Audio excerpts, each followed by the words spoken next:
Hello and a very warm welcome to this very special LinkedIn Live. My name is Lynnaire Johnston. I'm the host of today's event, and wherever you are watching us from around the world, it is really lovely to have you with us. Now, normally with our LinkedIn Lives, we have them because we're based in New Zealand in the middle of the day. And to be fair, that's a pretty uncivilized hour for those in the Northern Hemisphere and particularly in the UK and Europe. But today, because of the special circumstances and the special subject we're talking about, we are very pleased to be able to be talking with you at a civilized time of the day if you're from the Northern Hemisphere. So a very warm welcome to you if you're watching us from there this morning or this evening. So it is my very great pleasure to be hosting a celebratory LinkedIn Live about the 400 episodes of the long-running LinkedIn Formed podcast hosted by Mr. LinkedIn himself, Mark Williams. Now, Mark has been running the podcast for over a decade now, and 400 episodes has been no mean feat. Recently, on his 400th episode, I was fortunate to be the guest host, and I sat in this exact same chair asking Mark questions about the podcast. Now, I'm very fortunate. I've been interviewed by Mark on the podcast twice, and I am very pleased now to be turning the tables on him again and to be able to be asking him some questions about the podcast and about LinkedIn in general. So I do hope you will enjoy our next hour when we talk about all things LinkedIn. Mark, welcome. Thank you very much. Great to be here. I've done a live for ages, actually. So, and thank you for doing it at a more civilized time of day. I would have happily done it in the middle of the night, but you really wouldn't want to see me in the middle of the night. So it's probably better for everyone. Well, I'm very pleased that it's a time of day where you're bright-eyed and bushy-tailed. And so I'm sure we'll get some great answers to some excellent questions, which we're going to be asking some questions ourselves. And I've also asked the friends of the show for some questions. And if you've got any questions on our event today, please do pop them in the comments and we will ask Mark those once we have talked about the other things to do with LinkedIn. So, Mark, let's get going. First up, what are the main highlights of your 400 episodes of hosting LinkedIn Formed? Yeah, it's quite a difficult one in a way because it's obviously 10 years to think back and, you quite easily forget these things. But I think a couple of things. The 400th episode itself was quite a highlight for me. I've been interviewed on podcasts before many times, but never by someone that is a fan or friend of the show. And so that was quite different, really, and I really enjoyed it. Going back around 2016, we had a completely new design on LinkedIn that they at the time had a secret name, which is a classic LinkedIn thing to do. Had a secret name. Can you remember the name? You remember what they called it? No idea. It was called Neptune. I only remember that because I looked it up. I wouldn't have remembered it otherwise. It's called Neptune, which was this huge, big deal at the time. And I was just one of those lucky people to get it really early. It wasn't, for any particular reason, just one of those random things. And so it was such a big thing at the time. It was soon after the Microsoft takeover that had nothing to do with Microsoft. They've been working on it for years. And it really brought LinkedIn forward in leaps and bounds. But at the same time, we lost a lot of features and things like that as well. So that was a big deal. That was around, I want to say, episode 135 to 150, all around that time, which was kind of back end of 2016, early part of 2017, when other people started to get it. So that kind of dominated many episodes around that time. So that was quite a highlight. And the other one was a bit of a silly one, which was actually also around that time. But when I was looking back, I remember doing this one called Linked in the Bin, right? And And I don't know if you've ever seen a pro. I don't know if you get it over there. There's a program called Room 101 where people vote for things they want to get rid of from the world, right? And Okay. and I invited Steve Phillip and who in those days was a LinkedIn trainer, and Angus Grady onto the show, and we all had to nominate a LinkedIn feature or something about LinkedIn that we wanted to get rid of and chuck in the linked in the bin. Well, I can imagine there were a few things that would have qualified. I can think of quite a few right now in 2023. So, Guess what mine um, was? oh, what was yours? Skill endorsements. Well, you didn't And do they too still well with exist. getting rid of that one, Mark, did you? No, I didn't know. Yes, I can't say that I feel I quite like the way they're doing skills now that you can get more value out of them. But the endorsement side of it, I'm afraid that I'm in the same corner as you on that. I really don't quite get the endorsements thing. So, No. all right. So I've been listening to the show since 2016 when I really discovered LinkedIn, and probably for the reasons that you've already mentioned, a lot more new features. And I really discovered it because of the publishing feature, and it meant that I could, as a writer, write. Obviously, that appealed to me, and I didn't know before that it could be used for that. So that was a real eye opener for me. So you and the podcast have been part of my own LinkedIn development since 2016, and have been instrumental in me learning so much about the platform, and doing it in the right way. I think is really important too, being here for the right reasons. But there have been some challenges along the way on the podcast. I'm imagining it hasn't all been plain sailing for you. So tell us about some of the challenges that you've had to overcome in the last 10 years. Yeah. I think, people often say to me, oh, it must be really challenging coming up with content every week. And sometimes that is challenging. There've been weeks where, certainly in the early days, where I'd be like, nothing's really happened. There's nothing to talk about that's new. And I just can't think of anything. But I mean, we all have that kind of, it's the same as writer's block, isn't it? We all have that challenge from time to time with content. In the early days, though, I was quite disciplined about, I've got to come up with something. And I kind of learned, really, I just through experience of doing it, that don't sweat it. If you've got nothing to talk about, don't produce an episode, right? There's no point in just doing it for the sake of doing it. And it rarely happens, but occasionally that has been the case. Normally, if I miss an episode, it's for other reasons, not because I can't think of anything to talk about.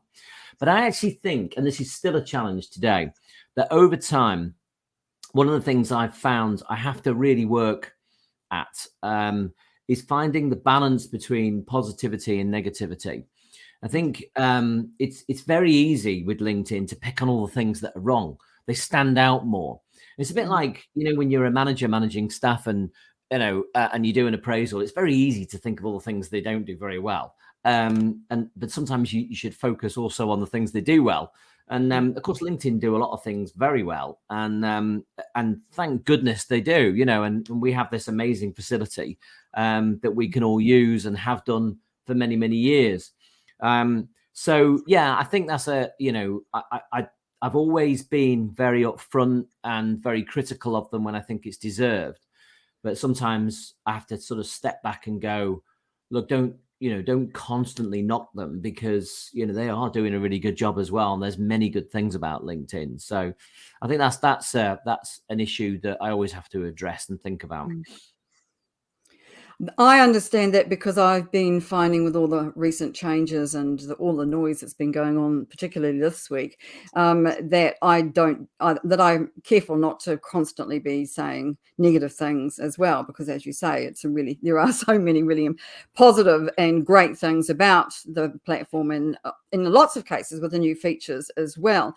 But I want to know what kind of content that you talk about or you include in your show that people like the most. I mean, is the most favorite spot the post of the week, or is it the new features that you talk about, or is it your main, what I would call your editorial, your opinion piece, where you talk about one main topic? What is it that people most like? Do you know? It's difficult to know that, really, to be honest. The audience would be better to answer that than me. Obviously, you can only judge things by feedback that you get. But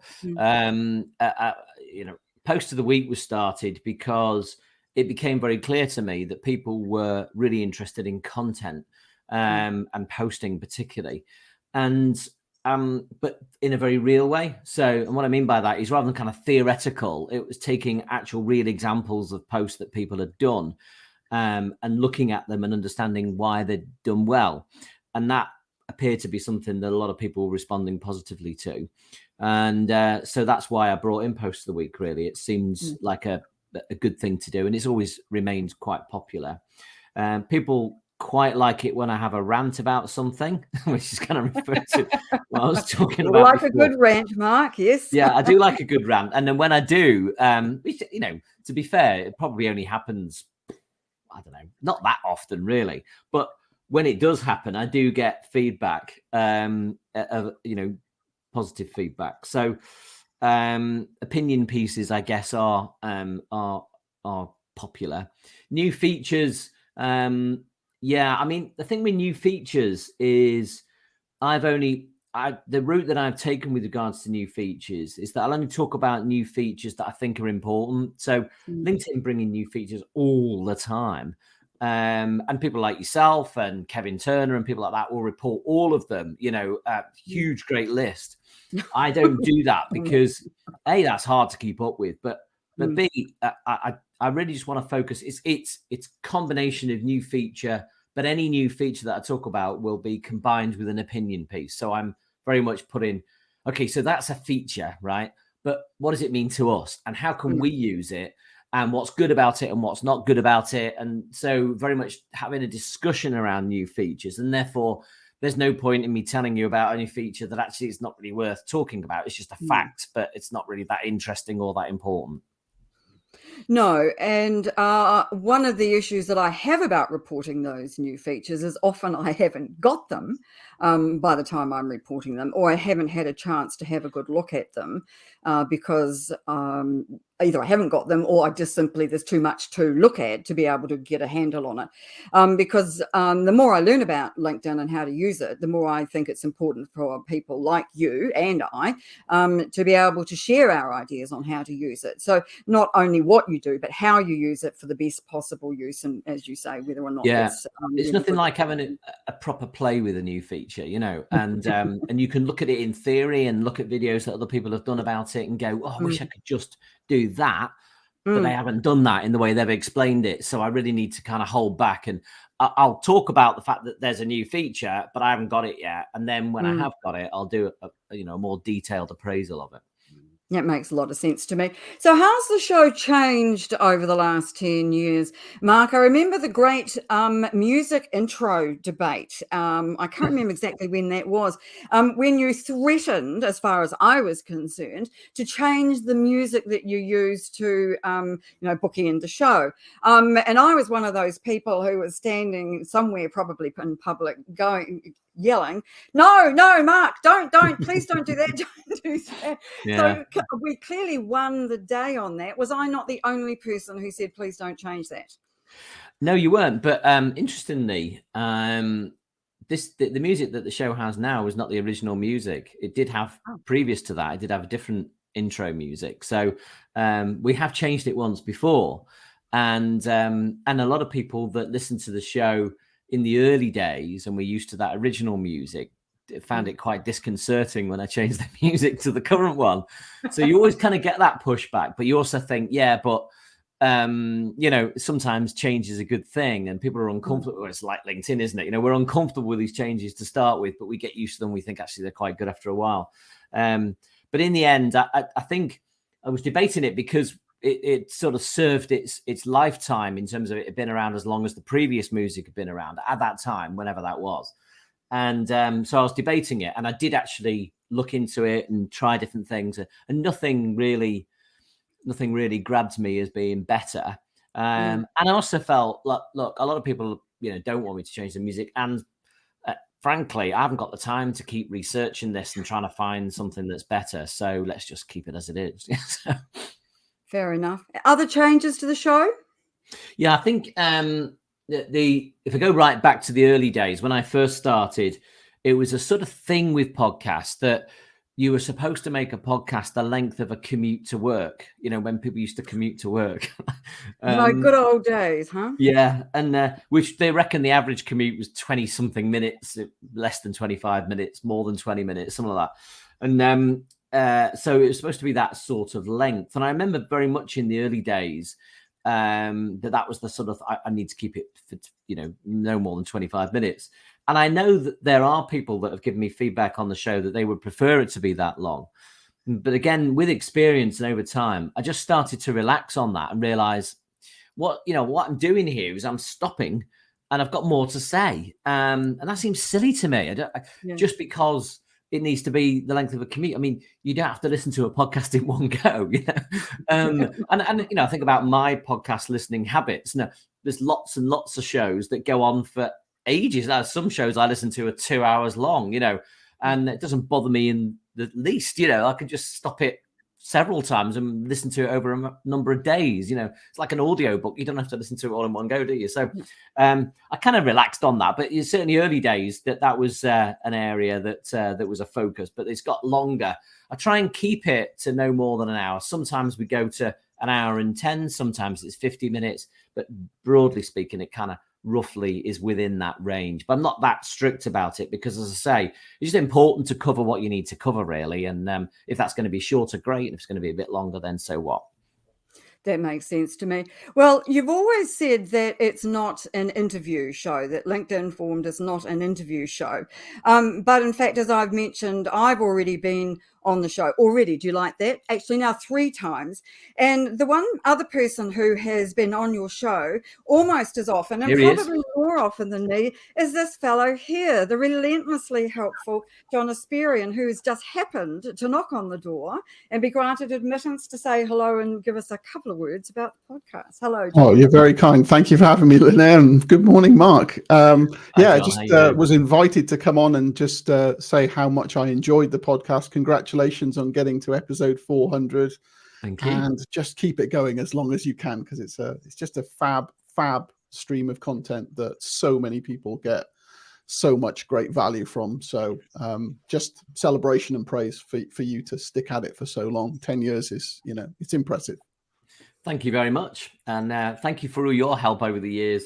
Not just in terms of coming on the show, but also in terms of just someone to bounce ideas off. There's a number of people out there that I would do that with, but including you. But because you're relatively local to me, you get the brunt of me sending you messages and saying, what do you think of this? And what do you think of that? Because I know that you'll come back quickly because you're always so helpful, strangely enough, relentlessly helpful as you are. And also because I know that you're going to be awake and around at the time that I need the answer to the question. So it's always been really helpful, that, to me, certainly over recent years. I mean, you weren't around in the early days of the podcast, but certainly in recent times, it's just been great to be able to bounce ideas around and get your and also you look at things differently to the way I do as well, which I think is also quite helpful to me, because I think that sort of balanced view of looking at it from different perspectives is helpful and relevant to the audience as well. So nice. Well, I've got that software testing background, haven't I? So I just like to dig in at the code and try and work out what's all going on. And we have certainly heard about your spreadsheets, John. You are famous for your spreadsheets. Do I understand correctly that even though Mark says he's local to you, that you have never met each other in person? No. We haven't. No, we were very close to doing it because we were going to be going to a football match together, but the trains let us down and I wasn't able to make it. But I know, with a bit of luck, we might well be seeing each other next year, and we'll have more news about that sometime soon. Yes. Well, that will be interesting because in the meantime, I'm expecting that I will be able to meet Mark in person because he's coming to New Zealand in November in October, November. And I'm going to drive over the hills and make sure that I turn up and knock on his hotel room door and say, let's go and have a drink. Yeah. Isn't that bizarre? So, we both live in Wales. Me and John both live in Wales, and to a lot of people watching this, the distance between North Wales and South Wales isn't that far, really. It's probably about as far as you're traveling to come and see me in New Zealand, actually. Which, when you think about it, it's terrible. But in this country, we just don't travel very far. We're not really used to getting in the car and driving for 4, 5, 6 hours or whatever. So yeah, I'm a bit ashamed to admit that, really, but it's not often you get the chance to go to New Zealand, and I really appreciate you coming up to see us in Queenstown when we're there. So I'm really looking forward to that. I'm going to definitely enjoy that. John, thank you for joining us, and I'm really sorry that I'm going to hit you at the post with meeting Mark first. No problem at all. Thank you for having me. Cheers. Thanks, John. See you again soon. Bye now. Right, so let's return to our questions. And the first thing I want to know, I want to move on to more about LinkedIn generally, Mark, since I've got you here for the first time, you being on my LinkedIn Live. And so I've got a few questions about LinkedIn. And so I want to start with the recent changes and how you feel about those generally, and whether you think that LinkedIn is heading in the right direction. Any particular changes you're referring to there? There's been so many. Well, that is it's a very general question. Take it in whatever direction you like. Yeah. They do. They've jumped in with 2 feet on AI, and only time will tell whether that's the right decision or not. I think it's a Microsoft-driven thing, personally. I think Microsoft are the ones that have dived into AI, strategically seen as important to their future, and therefore they've kind of dragged LinkedIn along with them. I feel it never really felt like a LinkedIn thing to do to me. Now, I'm not saying it's wrong, but it worries me a little bit. I think LinkedIn have the people that work for LinkedIn have often a kind of slightly odd view or understanding of their users.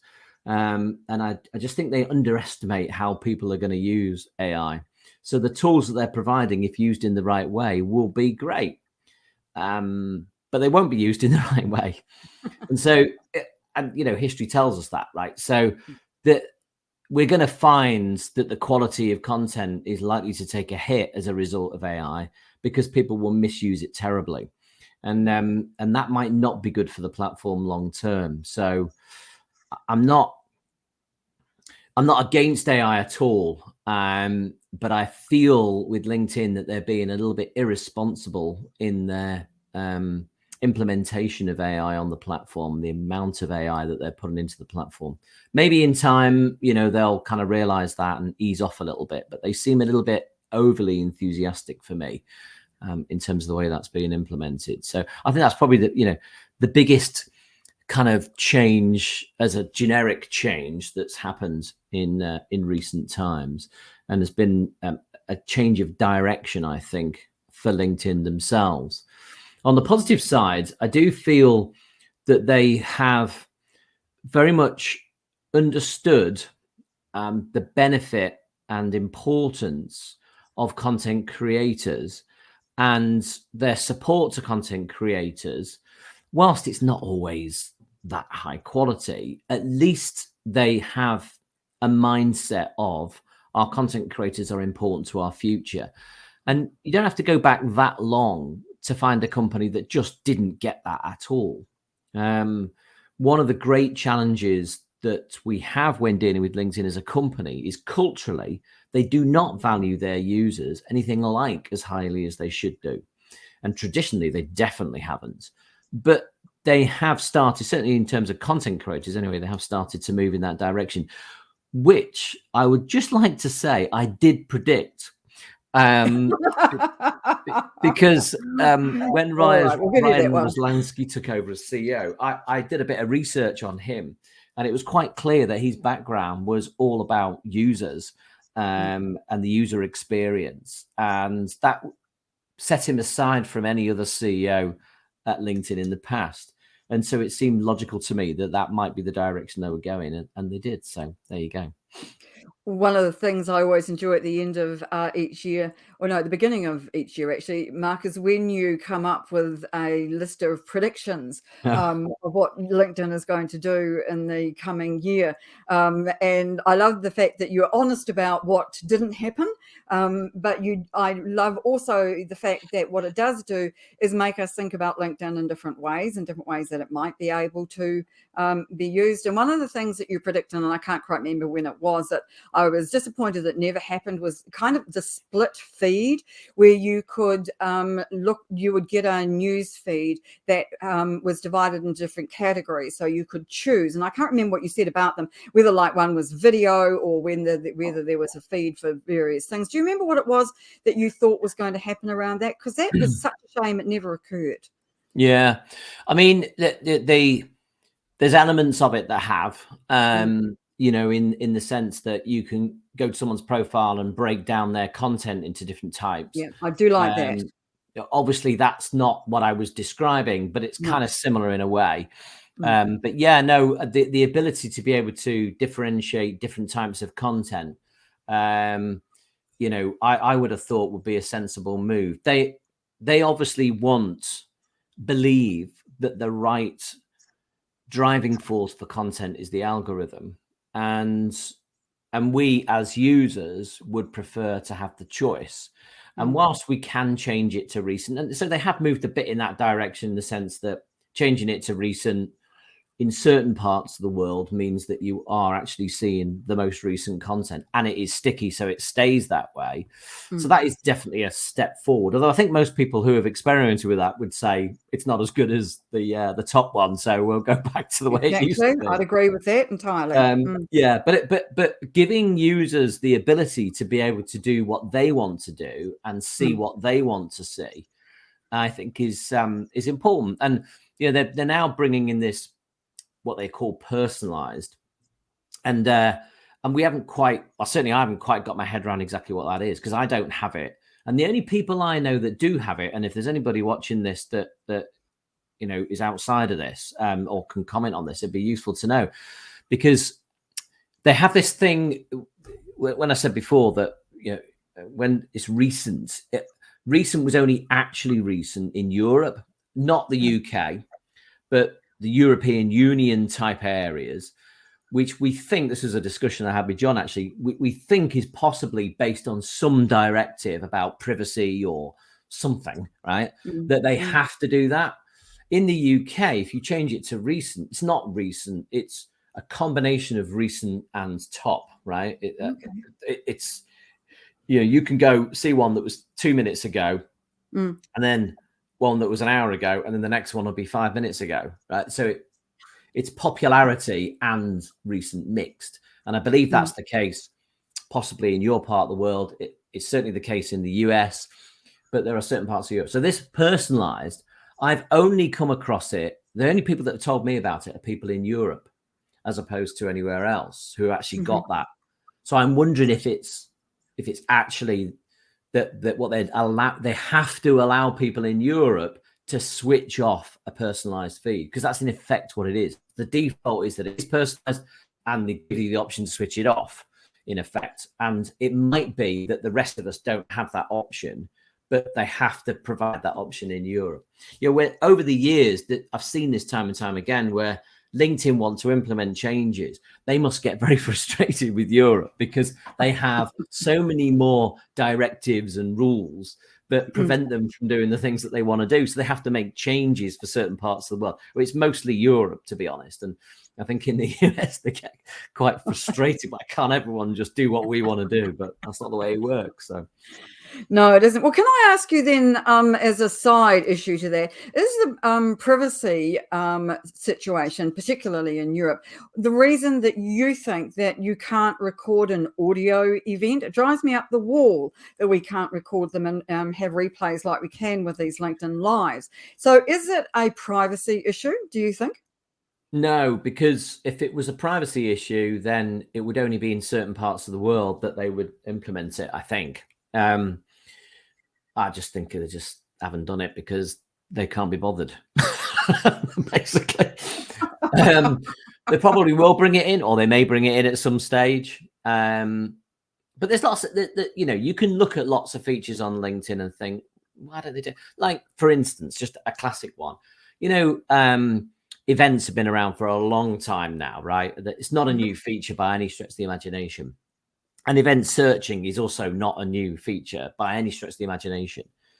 And there are no filters on event searching, which makes no sense because you have audio events just as a basic. You have audio events and you have events like this, and you have other events as well.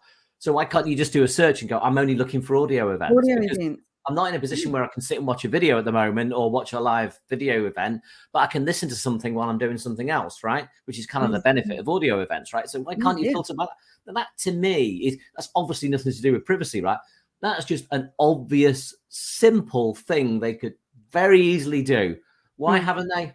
Because they either haven't thought about it, or they can't be bothered, or they've just got too many other things that they're focusing on, such as ramming AI down our throats. Yeah. All right, let's talk about some positive things to do with LinkedIn. And let me ask you then about creator mode.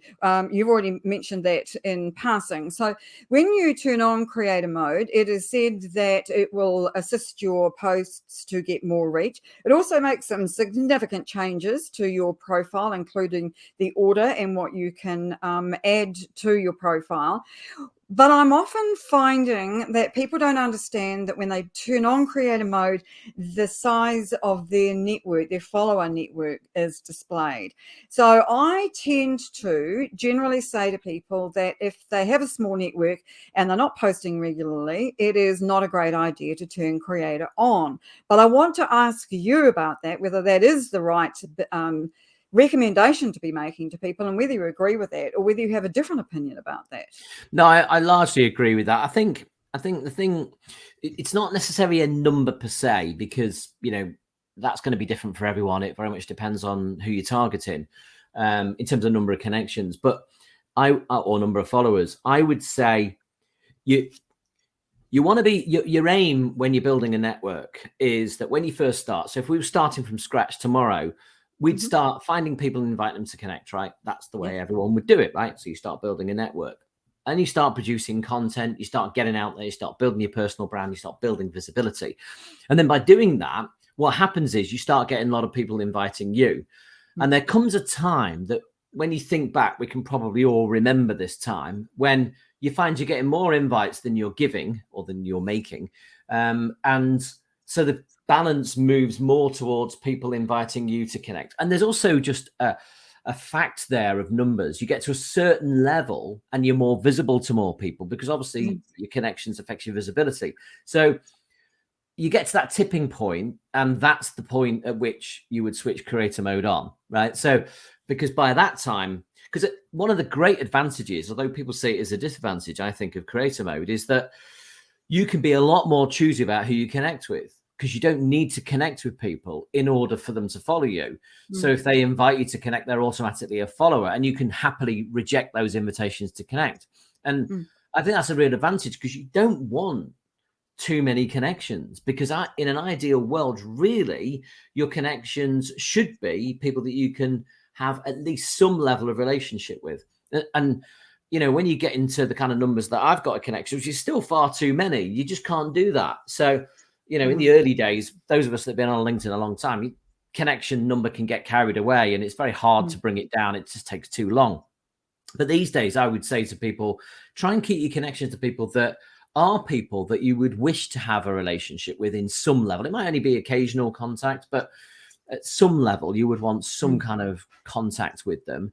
But then what you're trying to do is build followers. And you know, the creator mode does give you that opportunity to really accelerate your number of followers, but keep your connections number relatively low. When it first came in, I don't mean creator mode, I mean the ability to switch off the connect as the primary button on your profile. When that first came in, I responded immediately and thought, oh, this is definitely where I want to be.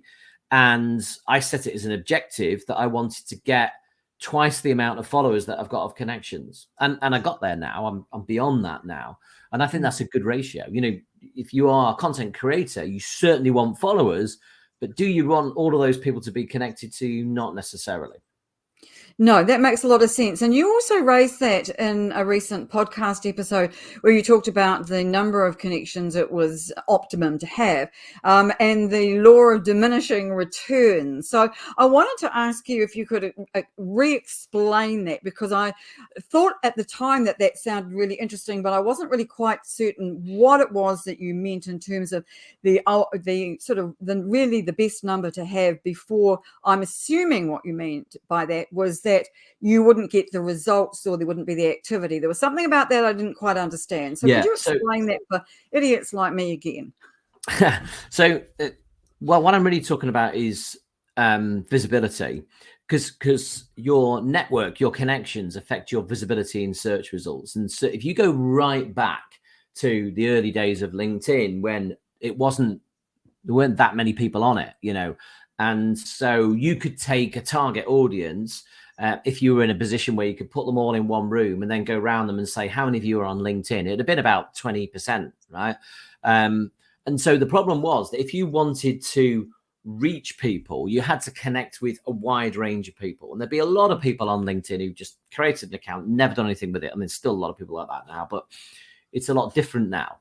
So in the early days, you would just connect en masse to give yourself visibility so that you could find people and people could find you, right? It wasn't so much about content in those days. But as it became mainstream and the vast majority of people were not only on LinkedIn, but a lot of people were actually using it, what you found was that you could connect in a very relevant way. You didn't have to connect with anybody. You could connect in quite a relevant way.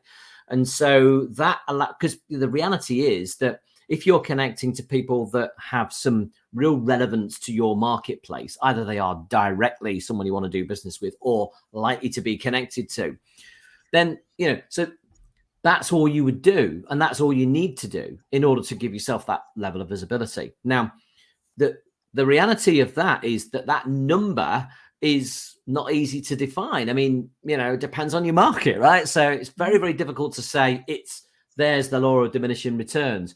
But I do remember years and years ago, someone, and I can't remember who this was now, but someone who's a real search expert on LinkedIn said, you're not going to get, in terms of visibility of search results, you're not going to get much benefit beyond about 12,000 connections.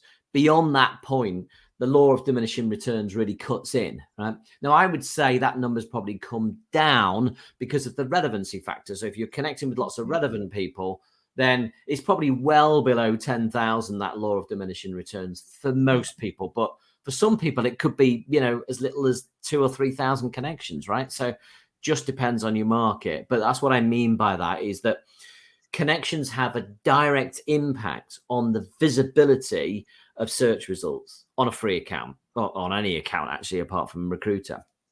And that's what I was referring to in that law of diminishing returns.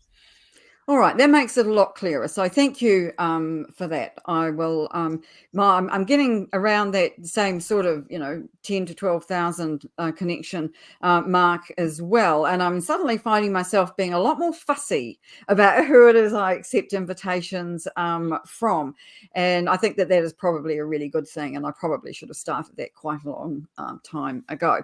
I want to move on to questions from friends of the show, Mark, if I may. Cool. And first up, a fellow Antipodean and one of my good friends, Karen Tisdall. Now, she's really pushing the boat out here. She's got about 4 questions in one. So she wants to know, how do you see the buyer's journey on LinkedIn?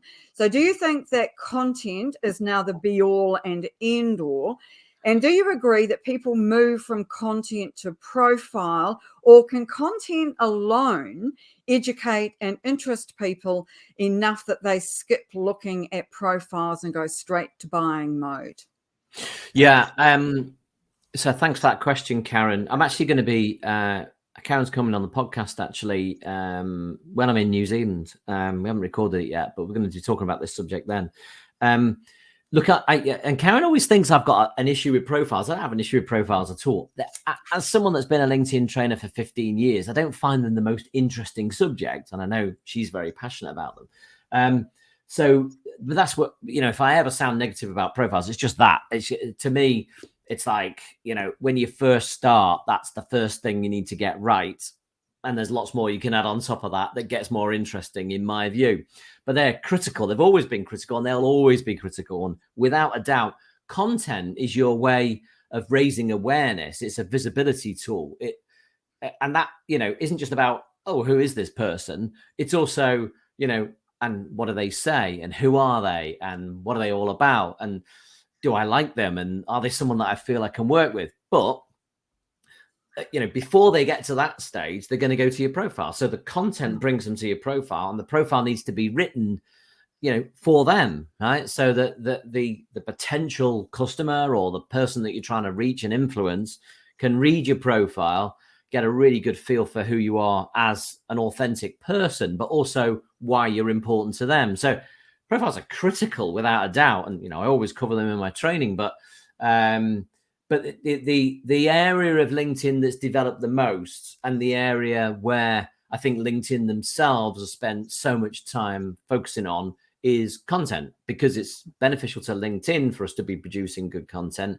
And it's beneficial for us because without a doubt, if you think about when you look at someone's profile now, think about your behavior and how that's changed. Used to be that you'd read the profile.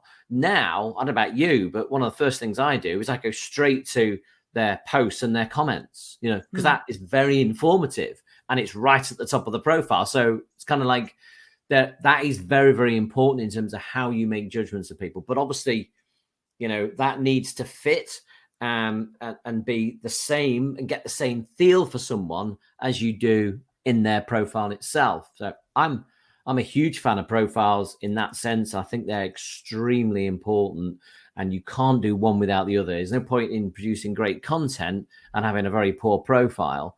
But at the same time, the opposite is true as well. One of the things I always say in my training actually is, look, this is a ridiculous scenario, but if I had to choose between someone that had a great profile and wasn't active on LinkedIn versus someone that was highly active but didn't have an amazing profile, which of those two would be most successful on LinkedIn? And I would say the one that's highly active. Obviously, you want both, right? Yeah. But if you create a great profile and sit back and wait for things to happen, then good luck with that, right? You've got to get active and you've got to do things and you've got to be out there. And that's not all about content. Of course, that's about engagement more so than it is about content, but it's about activity for sure. And a profile in isolation is not enough. No. All right. Well, that makes sense. Now, Karen's well aware now that you are pro profiles, if I may say so. But I happen to know that my next question might not elicit quite the same positivity from you. And this is from Kerry Lawrence. And she says that I post the same content on my personal profile and company page. So it feels awkward to ask my connections to follow the company page since the content's the same. So there's two questions in that one, as I see it, Mark. Is that a good strategy to be posting on your page as well as your profile, the same content? And is there any value in Kerry growing her page? There we go. Company pages, my favorite subject. I know. I couldn't let it go though. Right. So I guess, look, I mean, you need a company page, and a company page needs content. Personally, I would say in an ideal world, you should be producing different content on your company page than your personal page. But of course, in the real world, that's not always practical if you are the business, right? So you're not going to get the visibility from your company page that you would from your personal page.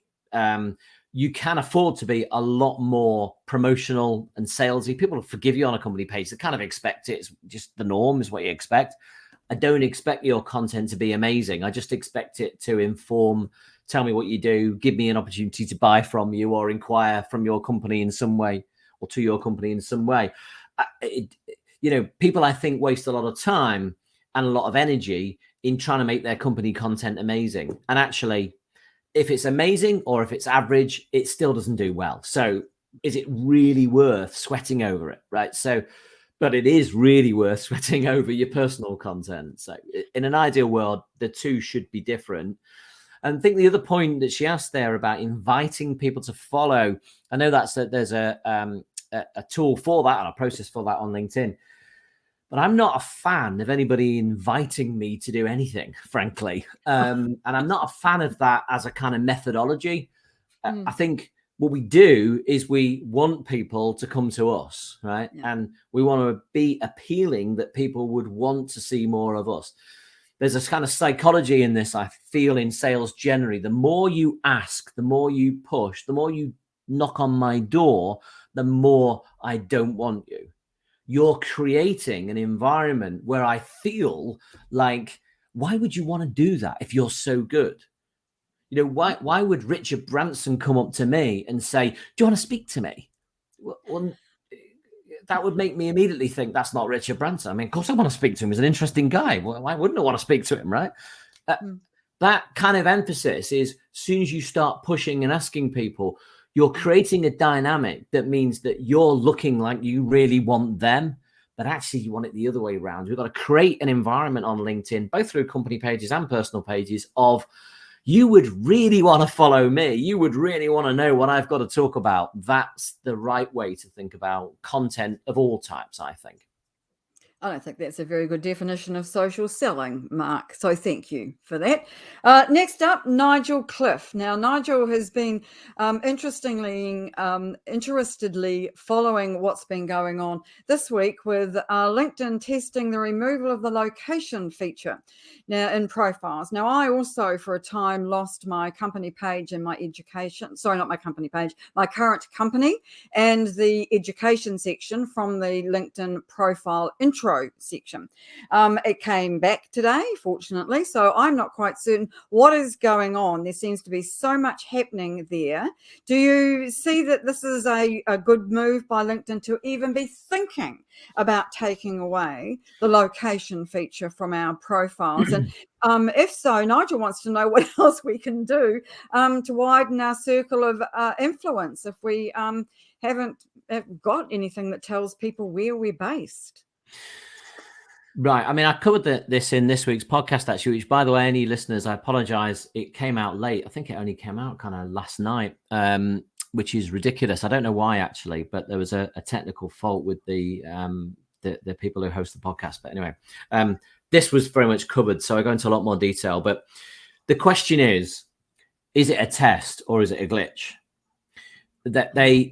Now, people will say, oh, LinkedIn have made it very clear it's a test, right? They're doing an experiment, is I think the word that someone used. But do they know, right? And I'm speaking from experience here of someone that's dealt with LinkedIn help and LinkedIn employees for 15 years now. And trust me, they often have absolutely no idea what's going on. Absolutely no idea. And of course, they don't want you to think that. And of course, when someone asks them a question about, well, hold on a second, why has location disappeared from a profile? They will go, well, we can't say it's a glitch, or maybe it is a glitch. Well, we don't know. We don't know whether that's actually a change that we're working on at the moment. So, but we'll say it's an experiment. And they honestly just, and I'm not, well, I am being critical of help here, but I'm also saying it's a really difficult job to do. I mean, I had not the privilege of working in help at LinkedIn once, because they outsource it, or they did. And the company they outsourced it to, you could actually sign up and answer questions in the help center, right? And I did it for a couple of months. It was absolutely frightening what people ask. I mean, the most ridiculous questions, hundreds of them, you know. And I used to scan through trying to find something that was actually a good, proper question. It was really difficult. So these guys are under extreme time pressure. They've got people asking them questions, which is why you get these dumb responses from them that make you think, you know, I'm not stupid, but they know that a lot of people they're dealing with are asking really stupid questions. So they have a difficult job to do, and they often just tell you anything. So is it really an experiment, or is it just a glitch? Yeah, I mean, I don't know. It could be either. To me, the whole episode that Michael Murray, who came up with this in the first place, has uncovered is the inadequacies of the help system that they have in place.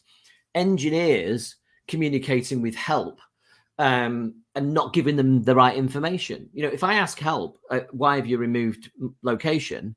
They should go, here's the answer, because I know that, because it's something that I've been told on a daily basis. I'm getting a report from engineering telling me what they're doing. That clearly is not the case, right? That they don't have that information, so they don't know what to tell you, so they end up telling you all sorts of rubbish. So if it is real, and when I say real, it can only be at this stage a test, then I really can't understand what they're doing and why they're doing it. The nearest explanation I've seen from someone is that they are doing something that they believe will go against discrimination. Now, remember, LinkedIn, they think and work through the lens of recruitment, but that's their world, right? So they're thinking, we don't want people to discount you based on location, as we just take that one as an example, because these days people can work from anywhere. And and you shouldn't be discounted on that basis. Maybe. I don't think it affects search. It certainly wouldn't affect recruiter search, in that you can still define that location and know that people are in the right location. But what they don't want you to do is go, okay, I've done a search of a 20-mile radius of where the office is. I don't want to discriminate people that live in that area as opposed to that area. And that might be what they're thinking. But here's the deal. I think if you remove location from profiles, you are going to increase discrimination. The absolute opposite of what they might be intending to do will be the unintended consequence of that action.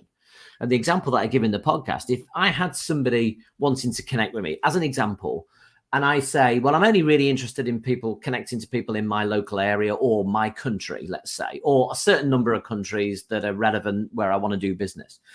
And then someone contacts me and asks me to connect, and they've got a name that clearly is, let's say Korean, right? It sounds like a Korean name, but I have no location. I don't know where they work or what their education is. So I have no idea where they are. All I have is a foreign sounding name to go by. What am I going to do? Probably not accept it, because my assumption is they're probably not in my area. And yet they could be based 5 minutes down the road. Down the road. Yeah. And I've missed an opportunity, and I have discriminated against them because of their name. So to me, it's a ludicrous idea, if it is an idea. And that's why I come back to thinking it's a glitch, because it makes no sense. But also, but LinkedIn have done things many times before that make no sense. So we can't discount that. But not just that. It's also, some people are reporting that they can see some profiles have got locations and some haven't.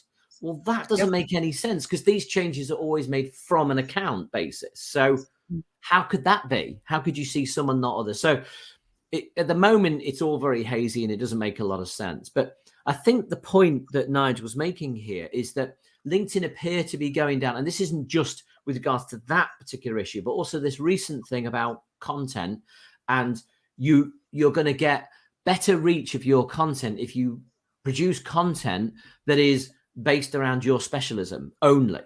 So your skills and your experience have to be aligned to your content for that content to have good reach.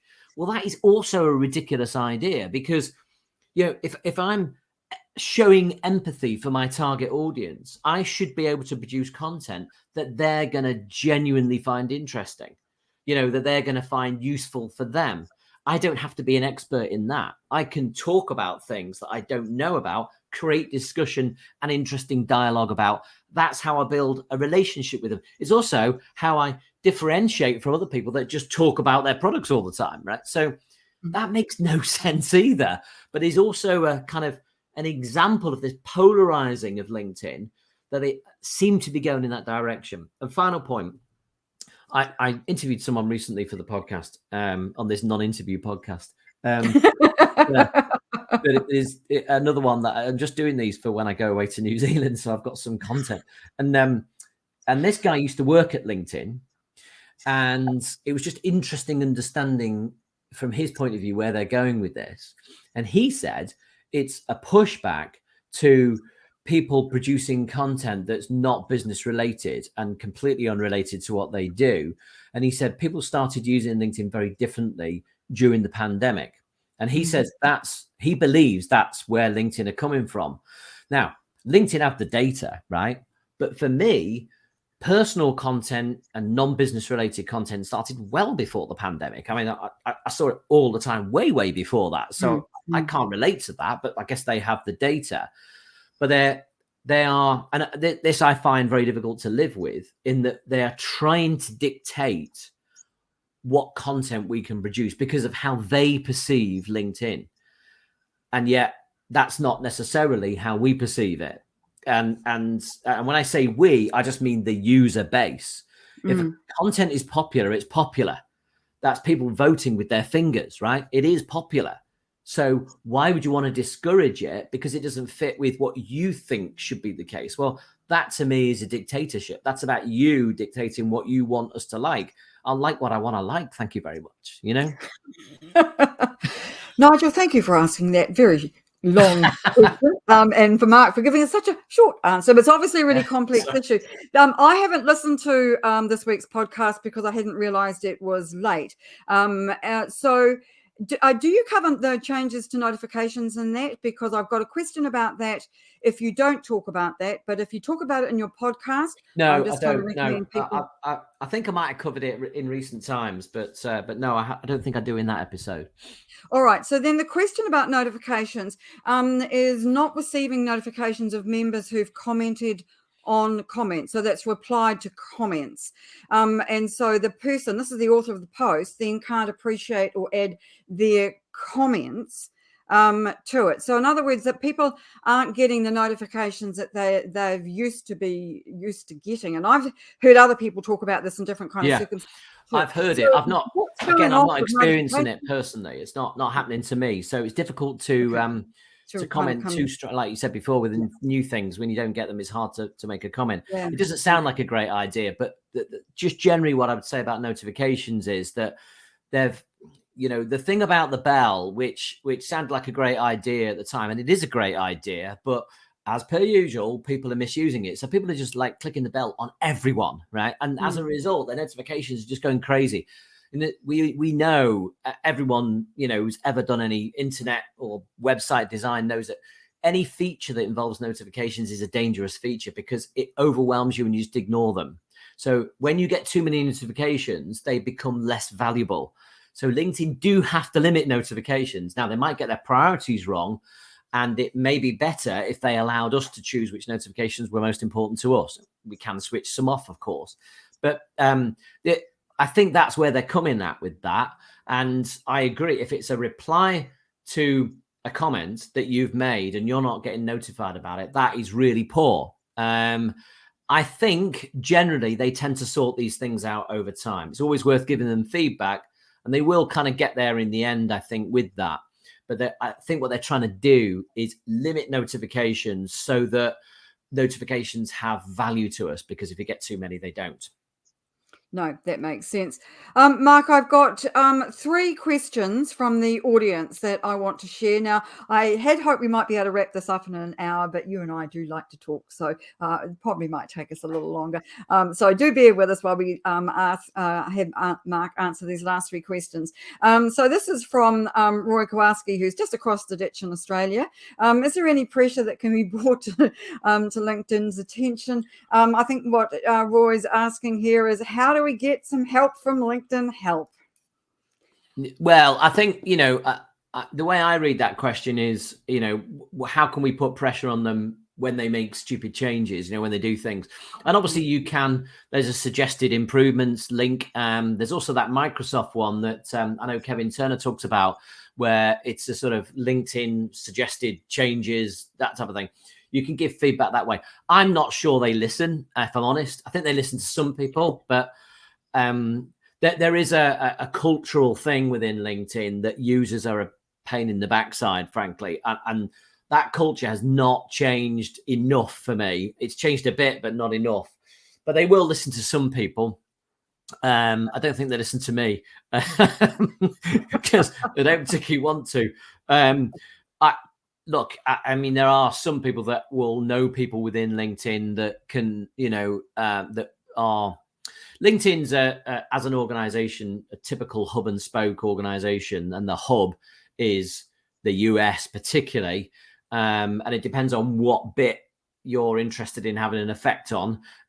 Some things are more New York based, some things are more San Francisco or Silicon Valley based, but anything outside of the US is spoke, not hub, right? And so people will have their local contacts and believe that they're talking to someone with influence. I don't believe that to be true, right? People have very little influence outside of the main power base. There will be people that know people in the US who could get that message across, and it may well be listened to. But the standard routes that we're given, such as links to click on, I'm not suggesting don't do them, because if enough people do it, they might take notice. It's worth a try. But I don't think they are that customer we're not customers, are we? That's the way they look at it. We're users. I don't think they're that user focused that they really care that much what we think. Pity, really. Yeah, to be fair. All right. Ashley is asking about subscriber numbers. Now, we did talk about this when we recorded episode 400 a few weeks ago. Can you remember what the answer I can't. I think I can't off the top of my head. This is classic me. Ashley will know this. I'm not a numbers person, so some people will really obsessively look at that kind of thing all the time. I very occasionally look. I think maybe the podcast might be somewhere in the region of about 500,000 downloads, but I'm not sure. I'd have to double check. Those things don't really matter to me. So it's interesting because people that want to sell ads on their podcast and stuff, those are things they need to be concerned about. I've always said there's no way I'd ever have ads on the podcast, so it doesn't interest me. There's a lot of people listen, a lot of the right people listen, and that's all that really matters to me. I don't really care if that number's going up or not, really.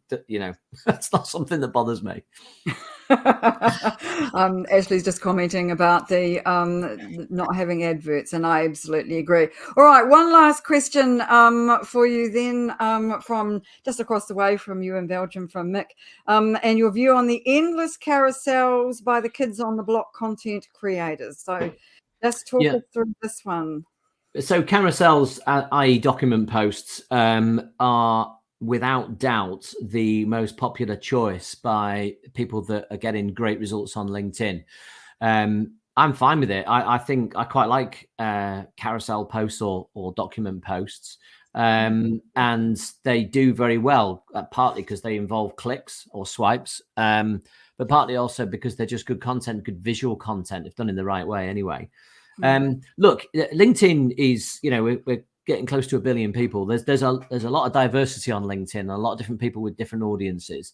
I would never be critical of people if they are producing content and it's doing well. Look, that's their audience, and if their audience like that type of content, then good luck to them, and I have no problem with that in any way, shape, or form. I might like it, I might not like it.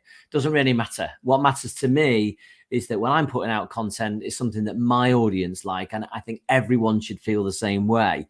Don't get too consumed with what a younger generation are doing on LinkedIn, or different people in different marketplaces are doing on LinkedIn. That's their business. If it works for them, great. Well, this has just been a magic hour, Mark, and I can't believe that the time has gone so quickly. And I know I said that when we were recording the 400th episode of LinkedIn Form just a couple of weeks ago. If you haven't yet heard that episode in which Mark talks in great detail about the podcast and the various things that have happened along the way in the decade that he's been recording and hosting it, please do go back and have a listen. It's at linkedinform.com. And of course, where all your podcasts might happen to be, Spotify or Apple, wherever you listen to your podcast, you'll find LinkedIn Formed, and it is my favorite required listening podcast every single week. So my personal thanks, Mark, for all your hard work in the service that you provide for all of us all around the world, with the work that you put into producing such really good content that really does help a huge number of people. And also thank you for being on my live tonight for me, this morning for you, and I really do appreciate you giving up the time to have a good talk to us about LinkedIn matters generally. Well, thank you. It's been great fun. I've really enjoyed it. And sorry if my answers were too verbose.